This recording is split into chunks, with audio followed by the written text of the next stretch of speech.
Mis hermanos, sentados en el Evangelio según San Marcos, capítulo 12, vamos a leer los versículos del 28 al 34. Y la palabra de Dios dice así: acercándose uno de los escribas que los había oído disputar y sabía que les había respondido bien, le preguntó: ¿cuál es el primer mandamiento de todos? Jesús le respondió: el primer mandamiento de todos es: oye Israel, el Señor nuestro Dios, el Señor uno es. Y amarás al Señor tu Dios con todo tu corazón, y con toda tu alma, y con toda tu mente, y con todas tus fuerzas. Este es el principal mandamiento. Y el segundo es semejante: amarás a tu prójimo como a ti mismo. No hay otro mandamiento mayor que estos. Entonces el escriba le dijo: bien, maestro, verdad has dicho, que uno es Dios y no hay otro fuera de él. Y el amar con todo el corazón, con todo el entendimiento, con toda el alma y con todas las fuerzas, y amar al prójimo como a uno mismo, es más que todos los holocaustos y sacrificios. Jesús entonces, viendo que había respondido sabiamente, le dijo: no estás lejos del reino de Dios. Y ya ninguno osaba preguntarle. Bendito es el Señor. En esta mañana vamos a trabajar el tema reflexionando sobre el gran mandamiento. Reflexionando sobre el gran mandamiento. Y para estar en el contexto de la lectura que hemos tenido, aquí estamos una semana antes de que Jesús fuera apresado. Es decir, unos 5 a 4 días de que él fuera apresado. Ya en la postrimería de su ministerio, ya terminando Jesús el trabajo que el Padre le había encomendado hacer. Y si ustedes se van a leer los capítulos 11 y 12 de Marcos, para que ustedes se den cuenta del ambiente que estaba reinando en este momento. Ya en el capítulo 11, versículo 18, ellos habían decidido eliminar a Jesús. Ellos habían acordado matarlo. Esa era a la conclusión que ellos llegaron. Este hombre no puede seguir viviendo. Y tomaron esa decisión, lo planificaron y tenían un plan para eso.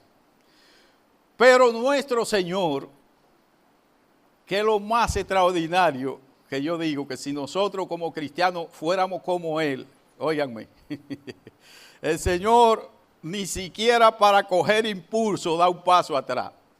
Si esa había sido la decisión de ellos, y Él la sabía, el capítulo 12, Jesús entonces le empieza a ellos con la parábola de los siervos malvados. Imagínense ustedes, ellos habían tomado esa decisión, pero Jesús ya aquí no estaba retrocediendo como lo había hecho otras veces. Porque Él lo había hecho, Él había retrocedido, pero porque, acuérdense, es que Él tenía la agenda que su Padre le dio. Nosotros que somos atrevidos y frescos, que tenemos nuestras propias agendas y a Dios que se enganche si Él puede. Pero el cristiano no debe vivir así.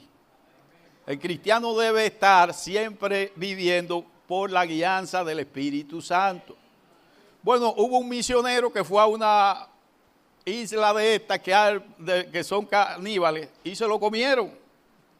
Porque hay mucha gente que dice: no, el Señor me mandó a predicar. Pero tú tienes que tratar de ver si el Señor te está mandando a que tú lo hagas.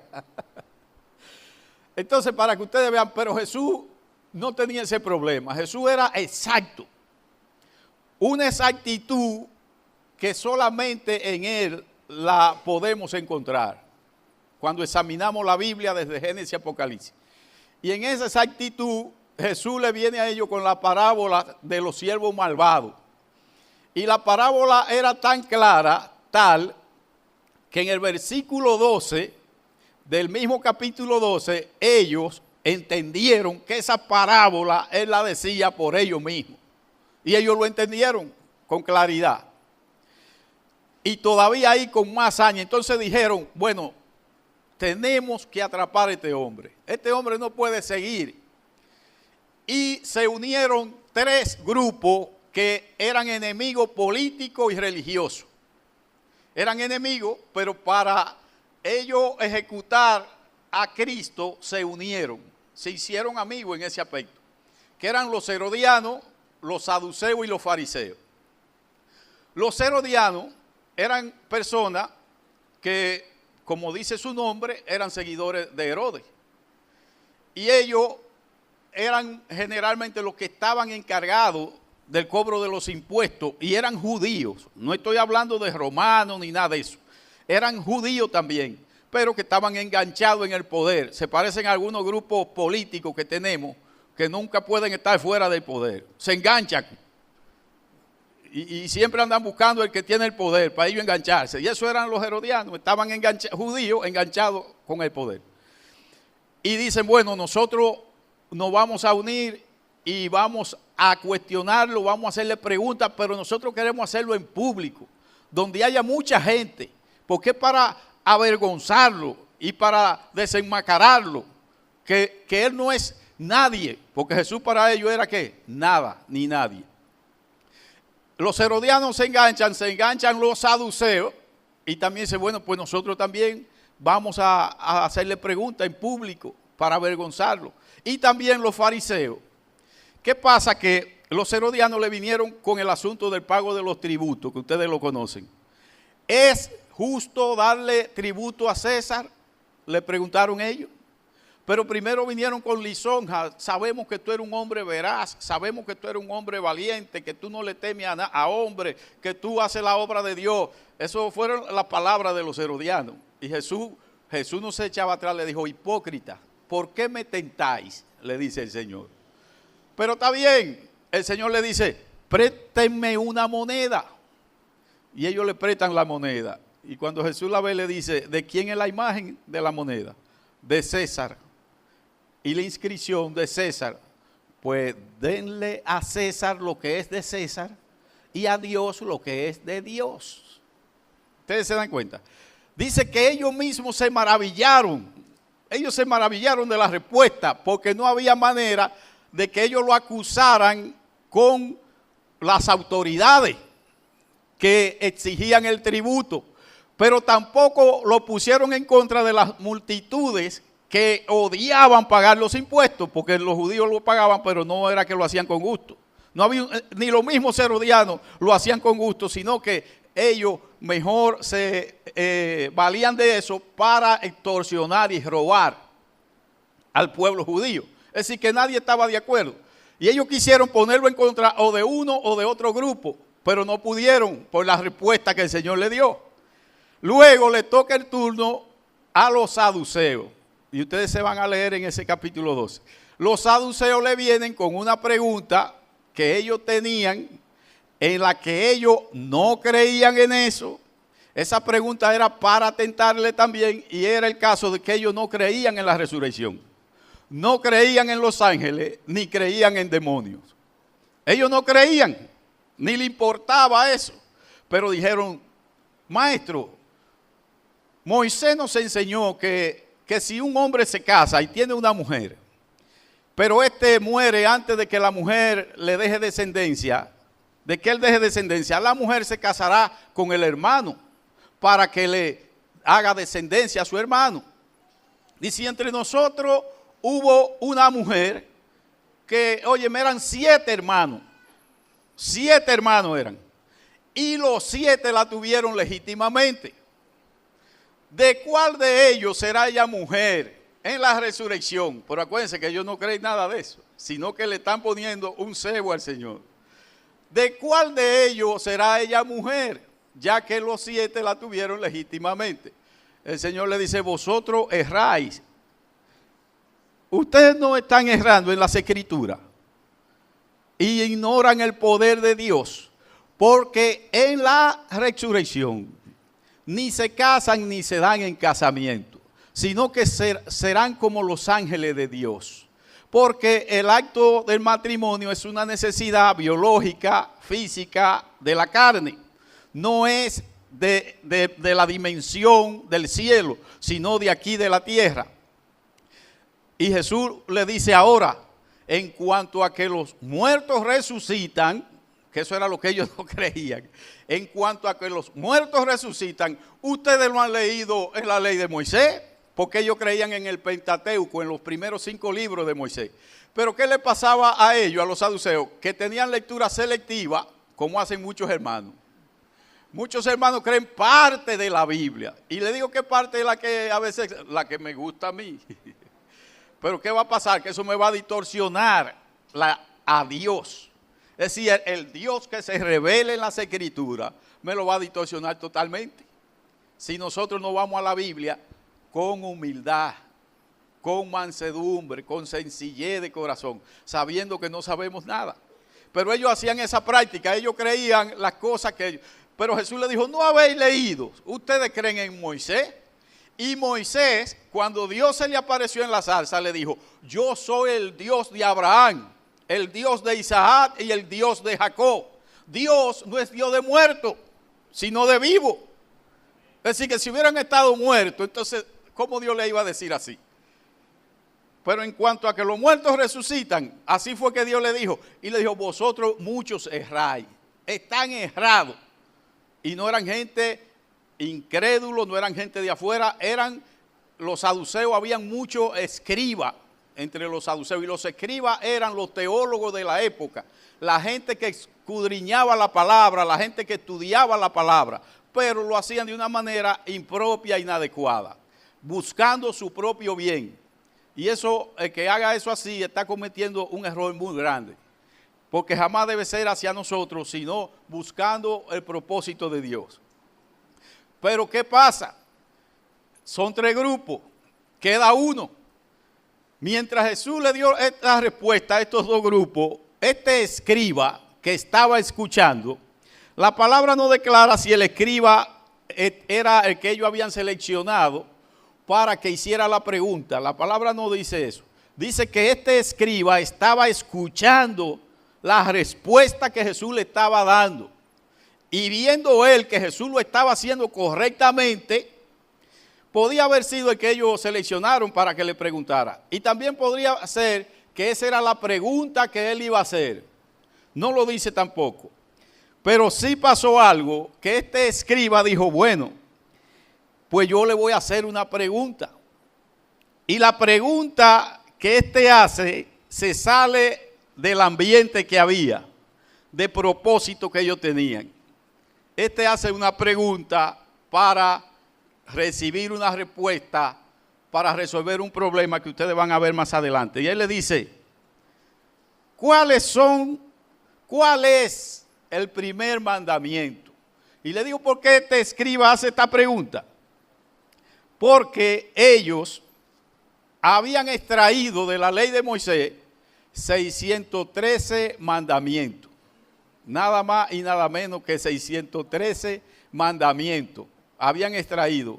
Ellos mismos los escribas, porque ellos eran los encargados de interpretar.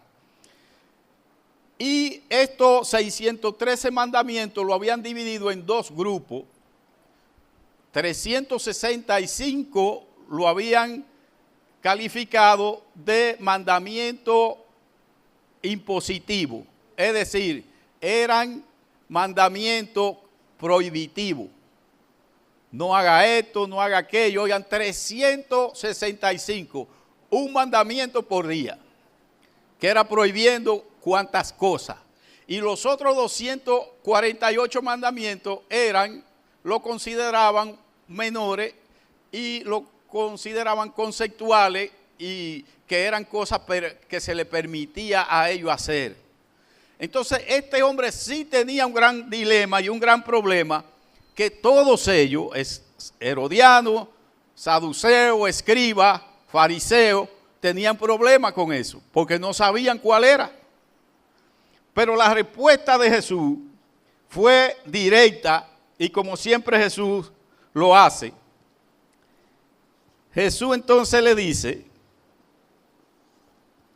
a él, Marcos 12, 29, 30. Jesús le respondió: el primer mandamiento de todos es: oye Israel, el Señor nuestro Dios, el Señor uno es. ¿Estaba Jesús inventándose un mandamiento? ¿Estaba Jesús trayéndole a ellos algo de su propia convicción? Si ustedes notan, Jesús simple y llanamente estaba citando a Deuteronomio capítulo 6, versículos 4 y 5. Porque esa es otra de las características que debemos tener nosotros como cristianos. Que nosotros debíamos siempre hablar por la palabra, mis hermanos. Siempre. Nuestras respuestas deben ser por la palabra de Dios. Asimismo, como Jesús no se atrevía a hacerlo de otra manera, nosotros también debemos hacerlo así. Y eso es lo que al Señor le interesa. Jesús le respondió con la palabra. Si leemos en Deuteronomio 6, 4 al 5, oye Israel, Jehová nuestro Dios, Jehová uno es. Y amarás a Jehová tu Dios de todo tu corazón y de toda tu alma y con todas tus fuerzas. ¿Qué pasó aquí? No hay cierta diferencia. ¿Qué hay de diferencia? ¿Qué hay de diferencia?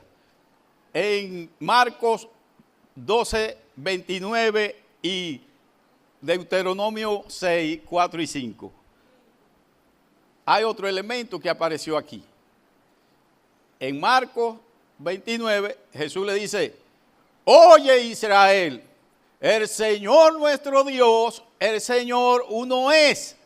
Y amarás al Señor tu Dios con todo tu corazón, con toda tu alma, con toda tu mente y con todas tus fuerzas. Aquí apareció algo que no estaba en Deuteronomio. Para los que dicen que Jesús no es Dios. Si Jesús no fuera Dios, no hubiera podido cambiar el texto. No lo hubiera cambiado. Jesús le agregó con toda tu mente. No estaba en Deuteronomio. En Deuteronomio habían 3. Pero aquí Jesús añade otro y le pone con toda tu mente. Y vamos a ver por qué necesitamos ese conjunto. El Señor podía haber dicho: amarás al Señor tu Dios con todo tu ser. Y estaba todo bien. Incluía el ser del hombre, que incluye corazón, alma, mente y fuerza. Pero precisamente el Señor quiere que nosotros sepamos amar a Dios como se debe amar a Dios. No por mi imaginación, porque hay mucha gente que tiene un Dios imaginario. No por mi concepción, no por lo que yo concibo, no por lo que yo percibo, no por lo que frío, no por calor, no porque me soñé. No. Dios ha dejado su palabra para que nosotros le amemos como Él dice que le amemos. No como a mí me parezca. Porque si lo hago con el corazón, el corazón es emociones solamente. Entonces cualquier cosa que me emocione va a ser Dios.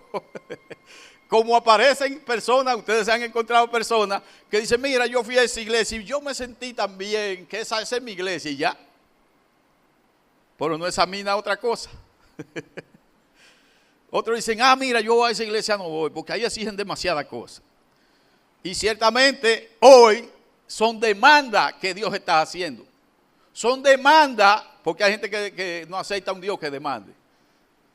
Hay gente que dice: no, eso no es verdad, Dios no demanda nada, Dios es amor.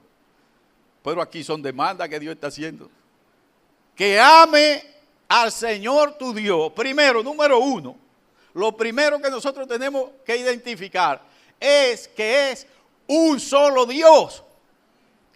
No hay más.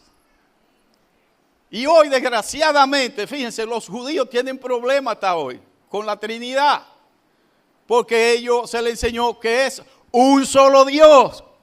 Ellos no entienden esto de que Dios sea Padre, Hijo y Espíritu Santo. Ellos tienen dificultad con eso. A menos que no sea por una revelación del Espíritu Santo, la tienen. En términos racionales, teológicos, difícilmente ellos llegan a esa conclusión. Y aún hay muchos hermanos así. Entonces, lo primero que tenemos que tener claro es que hay un solo Dios y no hay más. Y no contradice las Escrituras. Cuando lo primero que el Señor hace, mire, ustedes tienen que estar claros, porque hoy, mis hermanos, hay un sincretismo tal que los hermanos no se dan cuenta. Satanás es tan sutil que muchos hermanos no se dan cuenta cómo Satanás le incluye otro Dios. Y le voy a poner un ejemplo que todo el mundo conoce y que muchos no lo van a aceptar. Pero yo tengo que exponer la palabra de Dios, tal cual el Señor me la da, a un aprecio de mi cabeza. Por ejemplo, le voy a poner un ejemplo, el Santa Claus, el dichoso Santa Claus. Muchos hermanos adornan en Navidad y tienen su Santa Claus. Y yo con algunos he hablado, le he dicho, hermano, tú estás creyendo en eso, Lima. Yo no creo en nada de eso. Pero está bien, yo estoy de acuerdo. Tú tienes conocimiento y tú no crees en nada de eso.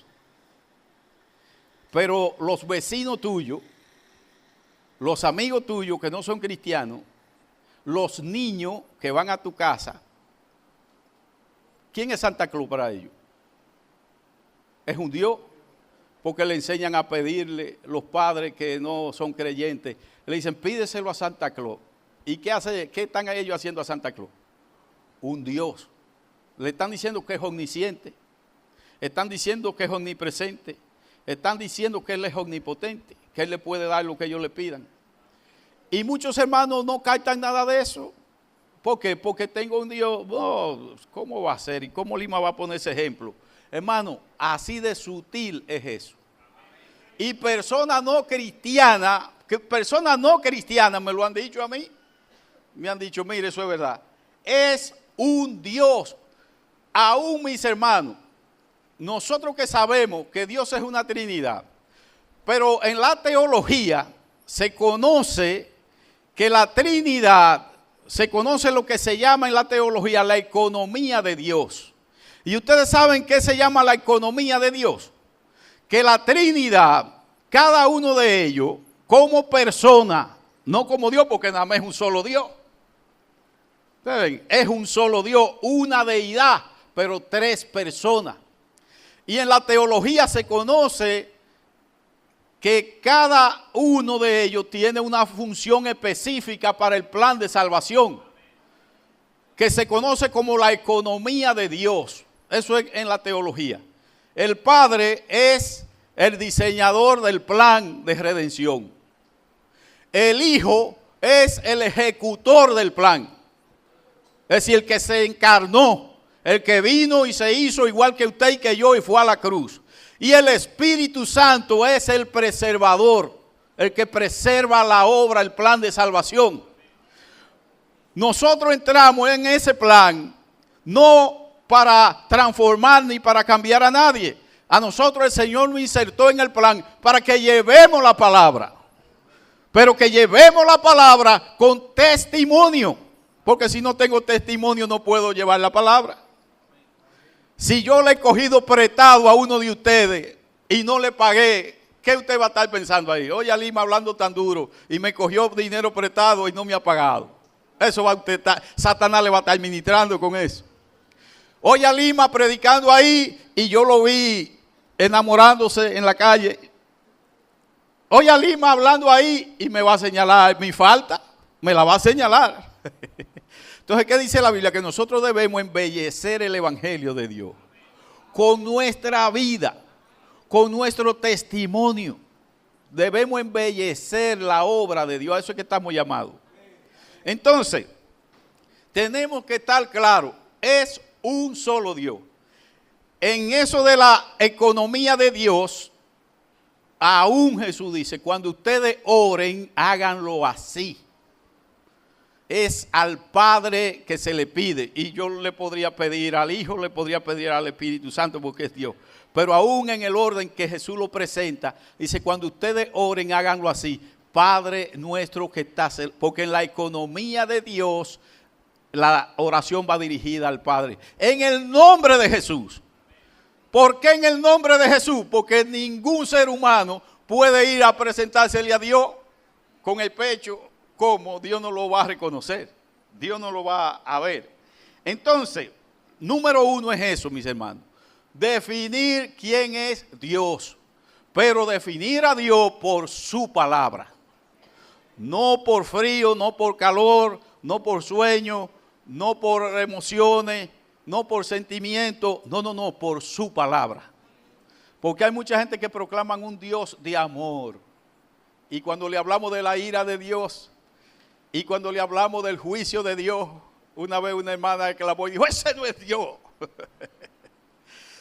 Y hay otros peores que diferencian al Dios del Viejo Testamento y el Dios del Nuevo Testamento. Imagínense usted, ¿cómo es posible? El Dios del Viejo Testamento y el Dios del Nuevo Testamento es el mismo Dios.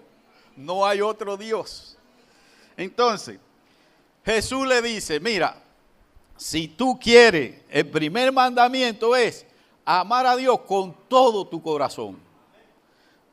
Y amar a Dios con todo nuestro corazón es que nuestros afectos, nuestras emociones, nuestra voluntad, nuestras acciones. Es decir, la palabra tiene que estar involucrada, todas esas cosas tienen que estar afinadas. Es como si usted está afinando un instrumento y usted luego va a afinar, y así tiene que ser, porque nosotros tenemos un desorden emocional y un desorden hasta en lo personal, pero el Señor lo que quiere es que nosotros afinemos. Por ejemplo, mire como un radio, usted anda buscando una emisora, si usted no la pone en el dial que va, pues usted no va a escuchar la emisora, tiene que ponerla en el dial, si no, no la escucha. Entonces, hay implicaciones para amar a Dios con todo el corazón, y el Señor lo dice de una manera más sencilla. Por ejemplo, en Juan 14, 23 y 24. Fíjense cómo Jesús lo expresa sencillo, ahí dice. Le contestó Jesús. La cita me la van a poner, ¿o no? Le contestó Jesús, el que me ama obedecerá mi palabra, y mi Padre lo amará, y haremos nuestra morada en él.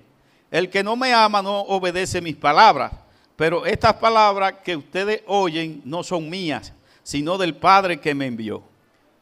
El Señor no entiende otro lenguaje y otra manera de que nosotros le mostremos el amor, que es guardando su palabra, como hizo Él. ¿Cómo Él le demostró al Padre? Desde que nació hasta el final. Pero nosotros es la manera de yo decirle al Señor que lo amo es si yo tengo en cuenta su palabra. Si reflejo en mi vida que soy cristiano, le muestro a Dios que yo lo amo, porque cuando lo que usted ama, eso es lo que usted desea agradar. Eso es lo que usted desea que esté siempre bien con usted. Otra implicación es que debemos entregar nuestro corazón completamente, no puede estar dividido. No puede estar dividido. Y nuestro corazón está dividido. Ahí es que están las cosas. Por ejemplo, no puedo amar a Dios con esas exigencias porque Dios está exigiendo la perfección. Por eso dice, con todo tu corazón. Es decir, no debe haber espacio vacío. ¿Y qué ser humano tiene un corazón así? También la otra implicación es que no puedo estar dividido en mis emociones. Lucas 16, 13. Dice que nadie puede servir a dos señores. Nadie. Porque ¿qué va a ocurrir? Lucas 16, 13. Ningún siervo puede servir a dos señores, porque o aborrecerá a uno y amarás al otro, o estimará al uno o menospreciará al otro. No podéis servir a Dios y a las riquezas. No puede ser. Hay muchas personas que han enseñado como que ser rico es malo. Jamás, la Biblia no enseña eso. Al contrario, Dios siempre da riqueza y a los hombres de Él le dio riqueza. Lo que hay que hacer es poner esa riqueza en el lugar que va. Y yo digo que nada más, lo que más ilustra que nosotros podemos es nuestro cuerpo. Nuestro cuerpo lo ilustra con claridad. Los ojos no pueden estar en la espalda. La nariz no puede estar en los pies. La boca no puede estar al costado. ¿Ustedes se dan cuenta? Entonces, ¿qué es lo que tenemos que hacer? Es poner cada cosa en su lugar. No es que esto sea malo o aquello. Las cosas en sí no son malas. Malo es el uso que nosotros le damos. O las cosas que nosotros permitimos que nos vamos tras la dádiva y no reconocemos al dador. Pero en este caso es al dador. Si yo tengo a mi madre, ¿a quién se la debo? Si tengo a mi esposa, ¿a quién se la debo? Si tengo hijos, ¿a quién se lo debo? Si tengo casa, ¿a quién se lo debo? Lo que sea que yo tenga, ¿a quién se lo debo? Entonces, mis hermanos, es fácil, es fácil. Cuando aplicamos la palabra de Dios. La otra es en Lucas 9, 23. Fíjense, otra vez Jesús dice, y decía a todos, si alguno quiere venir en pos de mí, niéguese a sí mismo, tome su cruz cada día y sígame. Jesús está diciendo que Él es Dios. Si alguno quiere venir en pos de mí, que debo negarme a mí mismo y reconocer que soy de su propiedad. Y no una vez, mis hermanos, nosotros somos de su propiedad 2 veces. Primero porque me creó y segundo porque me compró. Es decir, le pertenezco a Él. Ya yo no me pertenezco, yo no soy mío. Yo soy de Él. Es decir, esa es la consideración que hace un cristiano. Ahora, un religioso no se sabe lo que piense. Piensa cualquier cosa y cree que está bien. Pero eso no es lo que Jesús está diciendo. Jesús está diciendo que si nosotros decidimos ser cristianos, acuérdense que es recibir al Señor, a Cristo, como Señor. Y si yo lo he recibido como mi Señor, ya yo no me pertenezco. Yo no soy mío, yo soy pertenencia de Él. Y eso todo en términos absolutos, mis hermanos. No es a media, no es un pedazo, no, es absoluto, es total. ¿Cuál va a ser el resultado? Lo que dice Juan, primera de Juan 5:3. ¿Qué dice Juan? Este pues es el amor de Dios, que guardemos sus mandamientos. Y sus mandamientos no son gravosos. Hay cuántos hermanos quejándose. Porque la religión, miren, la religión carga. La religión pesa. Ahora, si amamos al Señor, es una gratitud.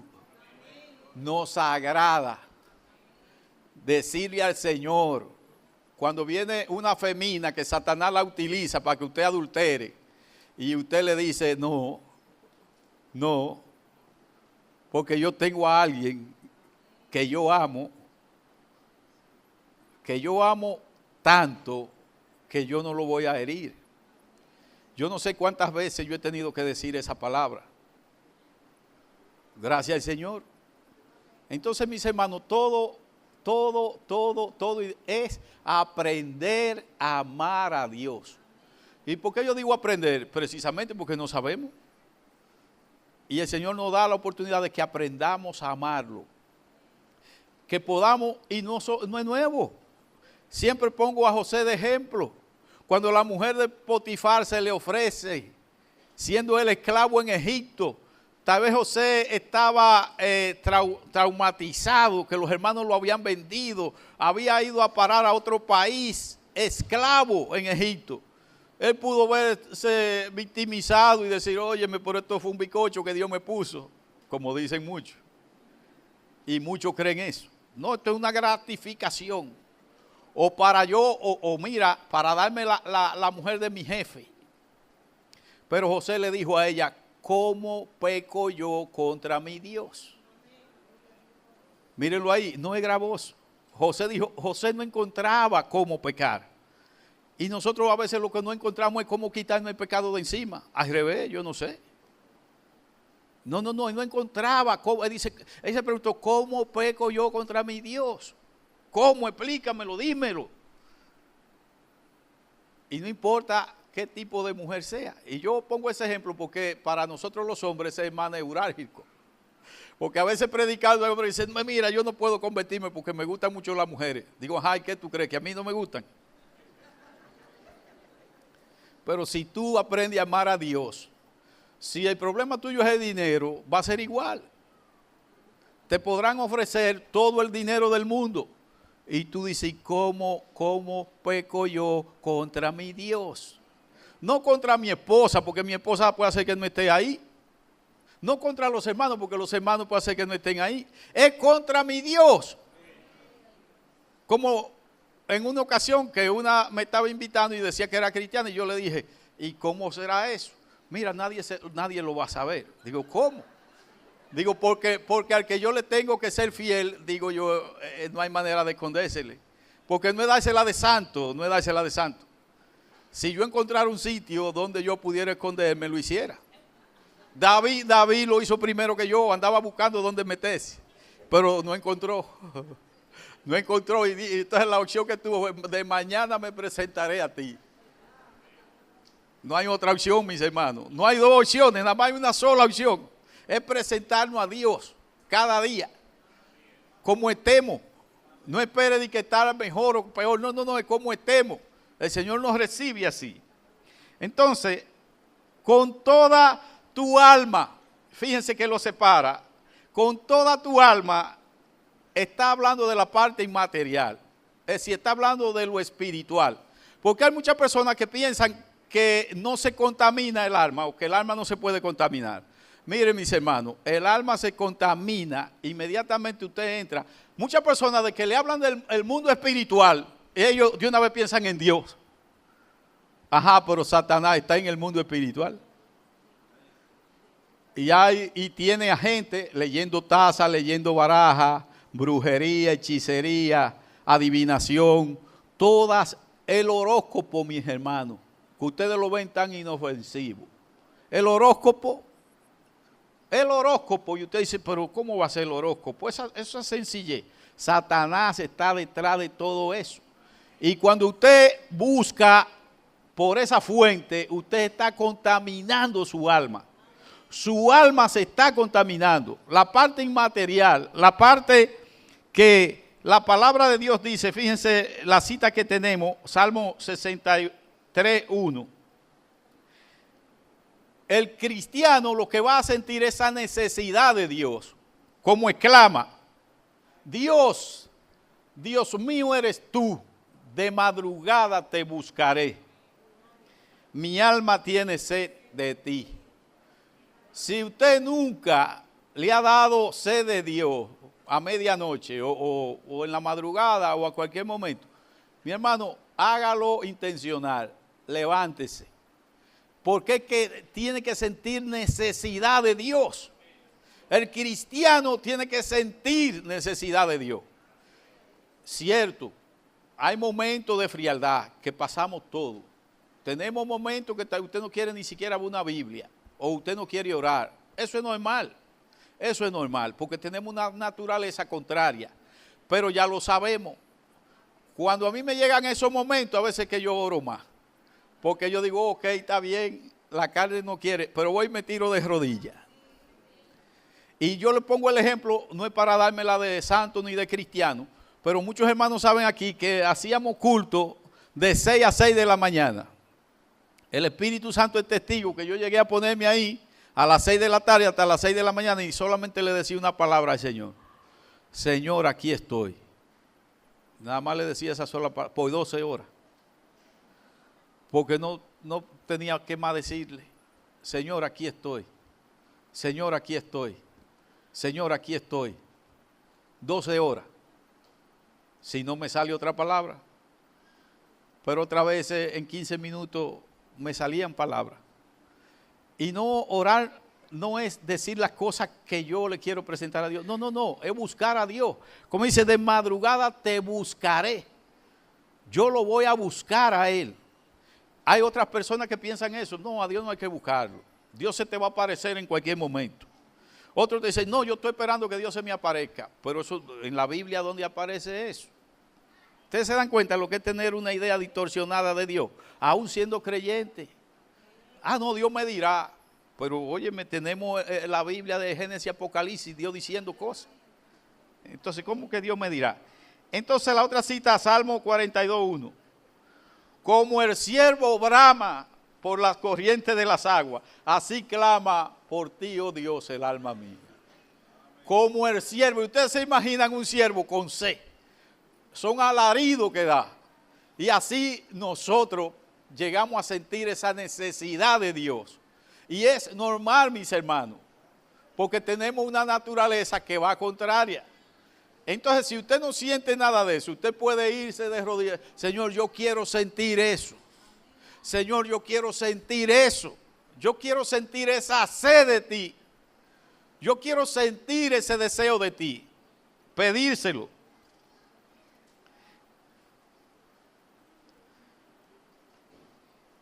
Y por tiempo, aunque estamos un poquito pasados, pero no me voy a parar. Con toda nuestra mente, aquí entramos en la que el Señor insertó. Mis hermanos, ¿y por qué por la mente es que entra qué? El conocimiento. El entendimiento. Es en la mente que está. Hay mucha gente que dice, no, mira, a mí no entiendo la Biblia porque todo eso es por fe. Eso es mentira. Hay muchas cosas que es por fe, porque no alcanza nuestra razón, pero yo pienso que el 90% no necesita fe, porque ya Dios lo profetizó a un tiempo y lo reveló a otro tiempo. Quedan algunas cosas que es por fe. Por ejemplo, el nacimiento de Cristo, eso es por fe, porque María misma dice, pero ¿cómo será esto? Porque yo no conozco varón. Entonces eso sí es verdad que es por fe, ¿verdad? Pero déjenme decirle, como el 90% de las cosas que Dios nos demanda no es por fe. Porque dice que la fe es la certeza de lo que se espera y la convicción de lo que no se ve. Pero nosotros tenemos a Cristo en la cruz. Eso está en la historia. Nos salimos de Biblia, nos salimos de la religión, nos salimos de todo lo que sea. Y ahí tenemos a Cristo en tiempo de Poncio Pilato. Es decir, que usted no necesita fe para eso. Eso lo tenemos y lo podemos analizar. Entonces, por la mente, no la intuición nuestra, mis hermanos, que eso es lo que nos engaña. Si lo dejamos en el corazón, ahí van a estar las emociones trabajando. No concibimos las cosas. Que otra persona viene que ha profundizado en la palabra de Dios, que ha buscado en lo profundo, y eso por la mente le entró el conocimiento, el entendimiento, y esa persona, por ejemplo, yo le mencioné de la economía de Dios. Tal vez los hermanos que están estudiando teología oyeron esa palabra, pero muchos de ustedes no sabían eso, de que en la teología la Trinidad tiene una economía, que cada uno tiene una función específica. Eso es por la mente que entra, el razonamiento, la capacidad de razonar. También, no por información de segunda mano, que es que hay personas que se fían del cura. Ah, es lo que dice el cura. O es lo que dice el pastor. O es lo que dice... No, mis hermanos. El Señor dejó la Escritura. Y Pedro dice, el Espíritu Santo dice por medio de Pedro, que ninguna interpretación de la Escritura es privada. No puedo yo subirme, yo soy el pastor, todo lo que yo diga a usted, como hacen muchos pastores, que hasta Dios lo han quitado de medio y es lo que ellos digan. Por eso no es bíblico, porque cualquiera de ustedes que está ahí sentado puede llamarme ahorita y decirme, Lima, tú te equivocaste aquí. Y si me lo demuestra por la palabra, yo lo voy a aceptar porque yo Dios no soy. Yo soy un hermano más. Yo soy una oveja más. Mis hermanos, no es verdad que existe el tal ungido. Eso era en los tiempos cuando, no en esta dispensación. En esta dispensación, ¿quién es que no está ungido? El Señor nos ungió con el Espíritu Santo. No estoy diciendo que no hayan funciones diferentes. Sí hay funciones diferentes. pero la unción la tenemos todito. La unción del santo que nos enseña. Entonces, ¿cómo voy a decir que yo soy el ungido? Ajá. Entonces estoy contradiciendo la palabra. Porque el Señor nos ungió con su Espíritu Santo. ¿A quién? A todos. Eso era en los tiempos de Moisés, que el Espíritu Santo venía sobre Moisés. Venía sobre el profeta, venía sobre el sacerdote. No venía sobre el pueblo. Eso era verdad en ese tiempo, pero hoy no. Hoy el Espíritu Santo está en nosotros y con nosotros. Así que yo espero, mis hermanos, que no me estén diciendo, que ore el pastor. ¿Y por qué usted no puede orar? Todito podemos orar. Todito somos hijos del mismo Padre. Y eso es lo que yo quisiera que aprendiéramos. Porque hay muchísimos vicios. Jeremías 9:24, ¿qué dice? Para que ustedes vean que sí tiene que haber conocimiento de Dios. Mas alábese en esto el que se hubiere de alabar, en entenderme y conocerme, que yo soy Jehová, que hago misericordia, juicio y justicia en la tierra, porque estas cosas quiero, dice el Señor. El Señor dice que si alguna alabanza debe ser que nosotros le entendemos a Él, le conocemos. Ahora, ¿cómo va a ocurrir eso si nosotros no escudriñamos las Escrituras? Si nosotros no hurgamos en la palabra de Dios con mansedumbre, con humildad. La revelación, mis hermanos, no es para los pastores ni para los maestros. La revelación es para los hijos de Dios. Y todos estamos en esa categoría.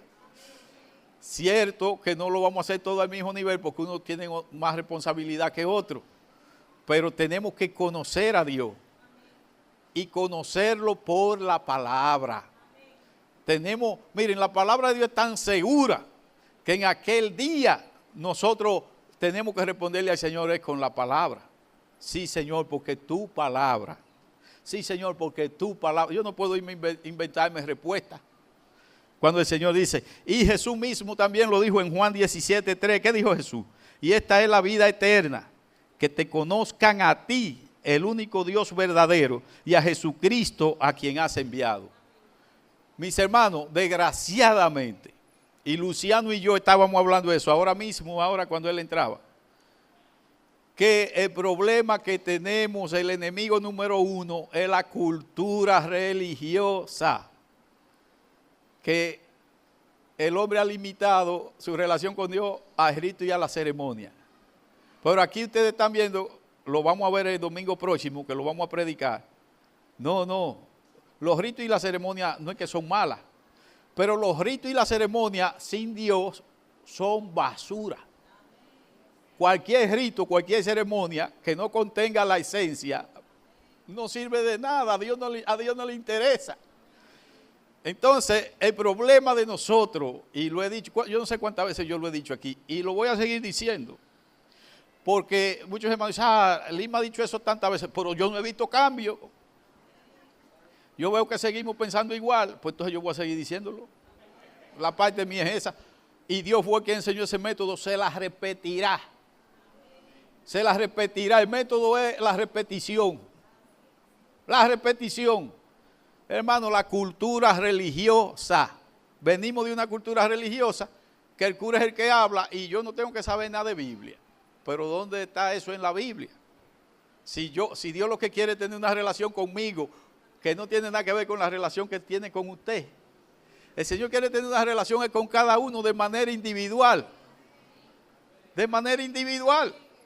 Como la ha tenido siempre. Miren, en los tiempos que estaban esperando al Mesías, habían dos. El Simón, el viejo, que el Espíritu Santo le dijo, tú no vas a morir hasta que no veas al Salvador. Y ese viejo estuvo esperando ahí. Y el día que María fue con el niño al templo, allá se apareció Simón. Por el Espíritu lo llevó. Y le enseñó al muchacho. Y cuando lo vio, dijo, ahora despide a tu siervo en paz. Porque han visto mis ojos tu salvación. Pero había otra ancianita, llamada Ana, que estaba ahí también. Que tenía 87, 84 años orando en el templo. Dice, sirviendo en ayuno y oración en el templo. Y cuando María y José vinieron con el niño, ella se le acerca también y le profetiza. ¿Se dan cuenta? Dios tiene relación con personas. Entonces, y cada uno de nosotros debemos buscarla.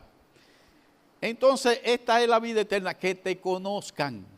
La religión nos ha sido tropiezo, porque no es que hemos perdido el tiempo, mi hermano. No sienta eso, no.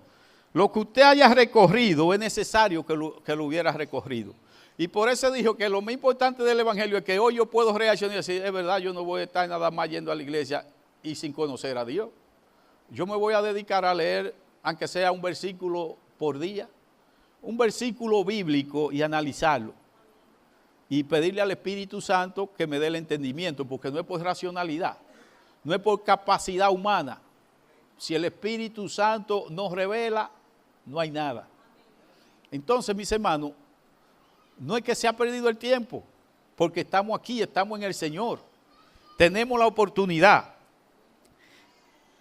Con todas tus fuerzas. También entra, vean que se necesitan los cuatro, con todas tus fuerzas, porque a veces nosotros dedicamos todo nuestro esfuerzo ¿a qué? Al trabajo. Y estamos cansados. Mira, yo no voy a la célula porque yo estoy muy cansado, porque ya yo di toda mi fuerza. Y hay muchísimos hermanos aquí que ya están cansados y se les nota, están cansados, pero precisamente porque están en su fuerza. Y esto no es con fuerza humana. Donde no hay cansancio es, miren, cuando la esposa mía y yo empezamos los grupos de estudio bíblico, yo trabajaba en banco y yo llegaba cansado, como si me hubieran dado una paliza. Y nada más hacíamos ir al estudio bíblico y yo salía de ahí nuevecito. Salía descansado. El cansancio que llevaba se me quitaba. Así muchas veces venimos a la iglesia cansados. Pero si recibimos el alimento espiritual, miren, salimos nuevecitos. Ustedes han tenido esa experiencia. Han salido flotando. Y por eso yo le decía a los grupos, miren, si no vengo al estudio, vayan al velatorio. Si no vengo al estudio, vayan al velatorio.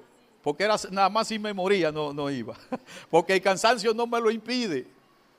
Muchas veces uno como pastor está cansado, acostado. Paso en el teléfono que murió un hermano o un familiar de un hermano. ¿Qué pasó? ¿Qué ustedes creen que pasa?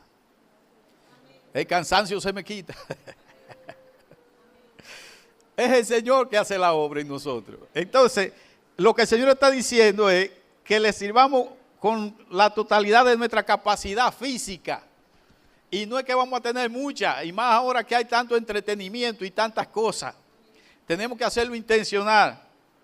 Es como si Dios nos estuviera diciéndome, dedícame tus facultades intelectuales, tu energía, ¿verdad? Lo mejor de nuestras capacidades productivas. ¿Y qué pasa con muchos hermanos que tienen un trabajo, por ejemplo, en Zona Franca y dicen, bueno, pero yo tendría que dejar este trabajo? Eso no es lo que el Señor está diciendo. Las células empezaron en el banco VHD, ¿verdad, Eli? En mi trabajo. Porque ustedes ven el mito de que los pastores son los que 24/7. No, hermano, todos los cristianos. Usted en su trabajo tiene que ser cristiano. O usted tiene un traje que lo engancha, se lo pone los domingos. No, en el trabajo yo soy cristiano. Donde quiera que yo esté. Y hay hermanos que me han hablado de eso. Mire, hermano, es que yo quisiera, digo, hermano, pero es una mina de oro donde tú estás. Eso es una mina de oro. Ojalá yo estar ahí.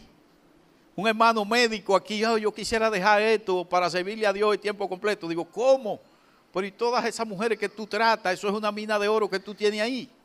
Porque donde tú estés, el tema tuyo debe ser el Señor. Porque el evangelio es predicar a Cristo. Ahora a veces queremos ser cristianos de la secreta. Que aquí no sepan que soy cristiano. Ya ahí sí hay problema.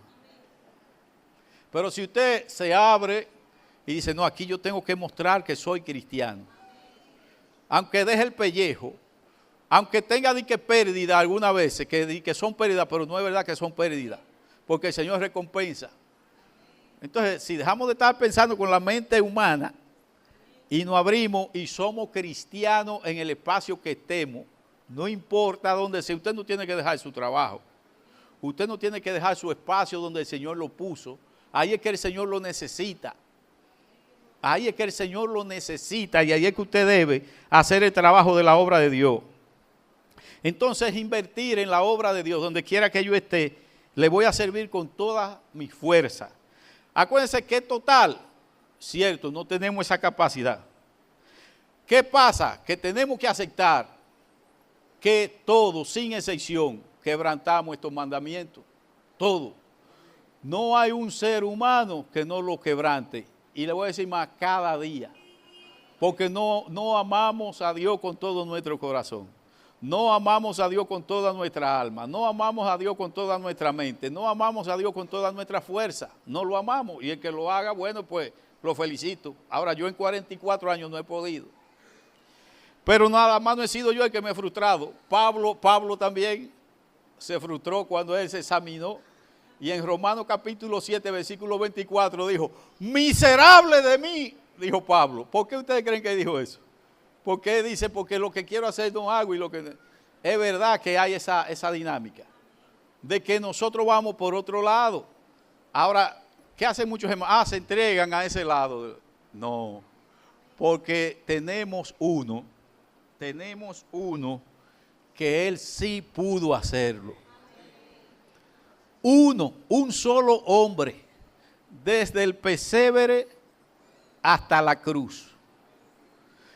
Cada segundo y milésima de segundo amó a Dios con todo su corazón, con toda su alma, con toda su mente y con toda su fuerza. Por eso fue el cordero que Dios dispuso que fuera inmolado. Porque Él sí cumplió con la demanda de justicia de Dios.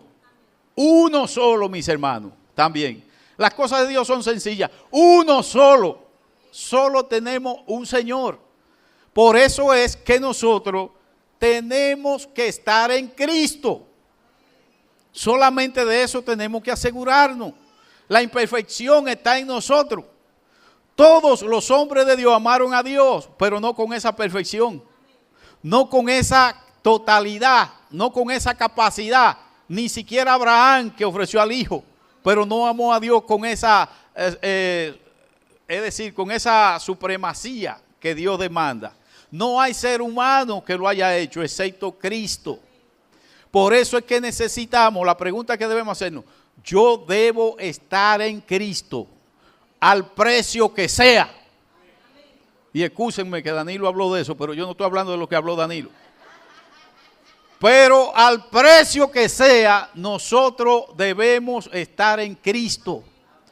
Porque Dios lo que hace es, y ustedes lo saben, el apóstol Pablo lo dice en 2 de Corintios 5, versículo 20 y 21, dice, al que no conoció pecado, por nosotros lo hizo pecado, para que nosotros fuéramos hechos justicia de Dios en Él. Ese es el intercambio. Entonces yo de lo que me tengo que asegurar es que yo esté en Cristo. De eso es que yo me tengo que asegurar. Porque así es que se me imputa la justicia. Y es Dios mismo que nos la imputa. Por eso, mis hermanos, nosotros no estamos para estarle viendo la falta a los hermanos. Cuando usted vea a un hermano en falta, llámelo aparte y abrácelo. Y dígale, mi hermano, yo quiero ayudarte a orar si es posible. Porque estamos todos en esta batalla, estamos todos en esta guerra. Es una guerra, mis hermanos. Y la Biblia lo dice, no hay esa persona que pueda ser más o menos espiritual que otro. Eso no existe, porque es por el Espíritu Santo. Entonces, si hermano por una u otra razón lo vemos descuidado o algo, asistámoslo, hermano. Ahora, si ese hermano no quiere, ya, porque el Señor no nos ha mandado a transformar ni a cambiar personas. Entonces, Jesús lo mostró en Getsemaní. En Getsemaní, cuando Jesús estuvo ahí, ¿qué le dijo? Padre, si es posible, pasa de mí esta copa. pero que no se haga como yo. En otras palabras, Jesús fue tan humano que él sintió y dijo, si tú me puedes librar de esta, líbrame. Como decimos nosotros al Señor, que nosotros deseemos librarnos de la ley de Dios. Es legítimo, Jesús, eso era lo que le estaba diciendo ahí. Si tú quieres, líbrame. Ahora, que no se haga como yo. Que por Él, por el Señor, nosotros estemos dispuestos a morir. Y yo sé que muchos de ustedes han experimentado eso, que por el Señor han cedido derechos, por el Señor han hecho cosas que ustedes no lo harían, por el Señor ustedes han perdonado ofensas que ustedes no perdonarían, por el Señor ustedes, recuerdo que yo le dije al Señor en una ocasión, por ti, le dije, por ti yo lo hago, porque por lo que hizo por mí, porque el Señor nunca nos va a pedir algo que Él no nos lo haya dado primero. Oigan, cuando nosotros venimos de que a dar algo por el Señor, fue que ya Él se dio entero. Él se dio entero. Entonces, hermano, si quieren oír la otra parte, acuérdense que dije ya, tu prójimo como a ti mismo. El próximo domingo vamos a seguir con ese tema, puestos en pie.